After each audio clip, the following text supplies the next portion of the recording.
Hello, friends. This is Dave Hurwitz, executive editor at ClassicsToday.com. Recently, I did a video on essential operas in English for beginners. And in that video, I suggested that you begin with American musical theater because there are quite a few bits of American musical theater which are as similar to opera as makes no difference. I mean, the reality is that while American musical theater has dialogue and then songs, and those songs may be of a particular style, Tin Pan Alley, jazzy, whatever American popular song, there's no difference.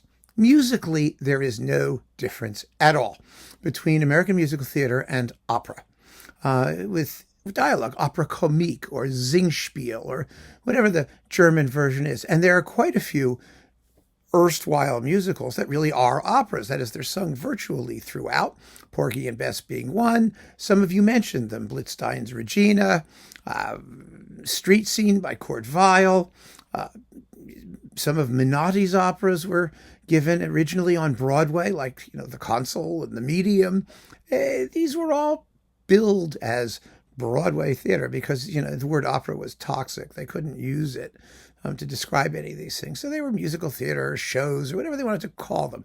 But the reality is that musically, there's no difference.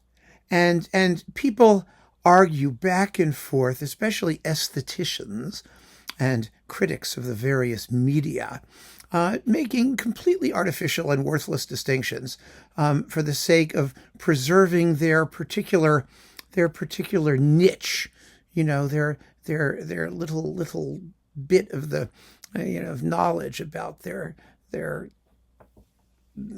particular aspect of musical operation. It's all just terribly, terribly disheartening because it doesn't help us.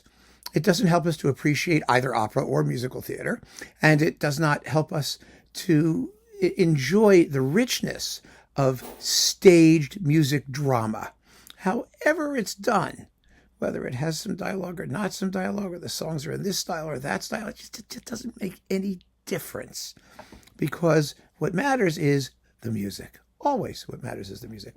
So I mentioned already a couple of these quasi-operatic Broadway things, but possibly the most famous or, one of the most legitimate in terms of its claims to be operatic, despite the fact that its composer denied it, is Frank Loesser's The Most Happy Fella, which has the song Standing on the Corner, Watching All the Girls Go By. I mean, it's really a wonderful musical. It's in 3 acts, and it's big, and it's long, and it's musically rich. This is the original cast recording in very good mono, produced by Goddard Lieberson in 1956. And it has the entire musical absent basically one scene.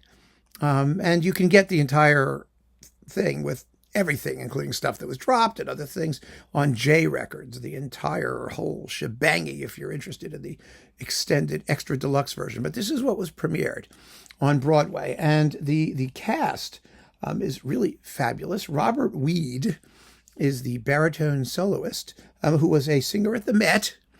He's an operatic singer. And you have Joe Sullivan, who later married Frank Loesser, Art Lund, Susan Johnson, Shorty Long, and Mona Pauley.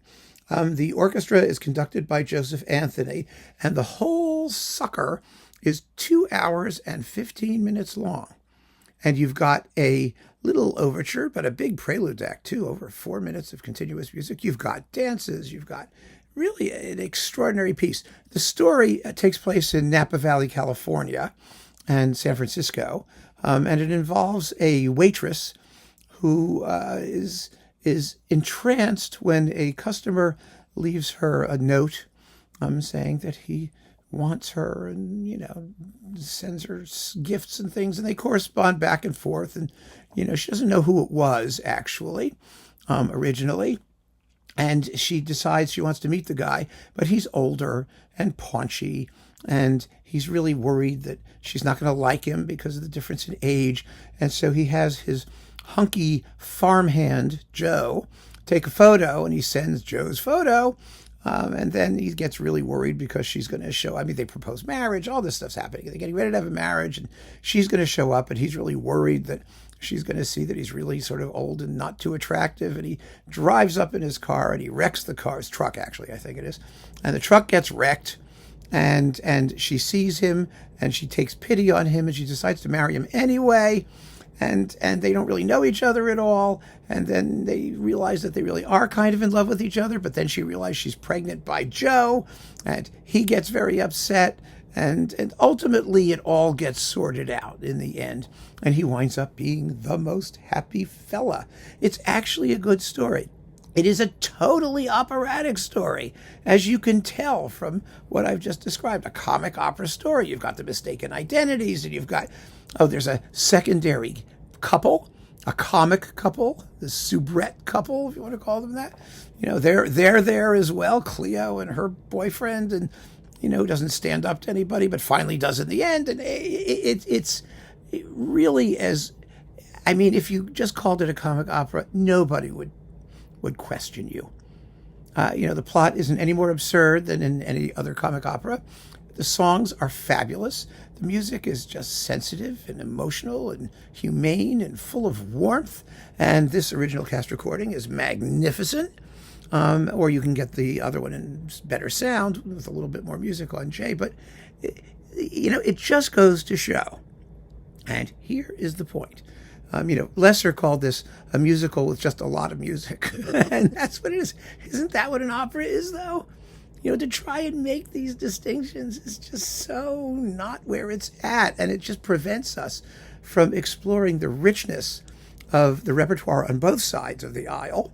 And even beyond that, it prevents us from really enjoying those works that cross over or break the boundaries, or that, do fascinating and wonderful things that really are sort of indefinable, that are sui generis. And The Most Happy Fella is one of those as well. A remarkable, remarkable achievement. And Frank Loesser, in case you didn't know, he did Guys and Dolls, and then he went on to do How to Succeed in Business Without Really Trying. I mean, he was brilliantly, brilliantly gifted. He was a chain smoker who died of lung cancer, I think, in 1969. He wasn't very old. He was in his 50s, I believe. It's a shame. But he was a tremendous lyricist and composer. He began his career writing songs with, of all people, William Schumann. That is, he of the Third Symphony and, all those tortured, chromatic, later symphonic things, and who ran Juilliard and all that stuff. So, he was in the thick of things for a very, very long time. And this is one of the great Broadway musicals that people don't know as well as they should. And the reason, of course, is because it's too operatic. Not because it's too operatic in terms of the voices or anything like that. It's too operatic because it's long, because it's 2 hours and 15 minutes of virtually continuous music, or the dialogue with music underscored. I mean, it's basically continuous music. And, people have patience issues. And at the end of the day, it's not really about what style the music's in. It's really about how long it takes. It's about how much concentration it requires and how much patience people have for it. And you should have patience for The Most Happy Fella. This is on Sony Legacy. So keep on listening, friends. Thanks for joining me. Take care.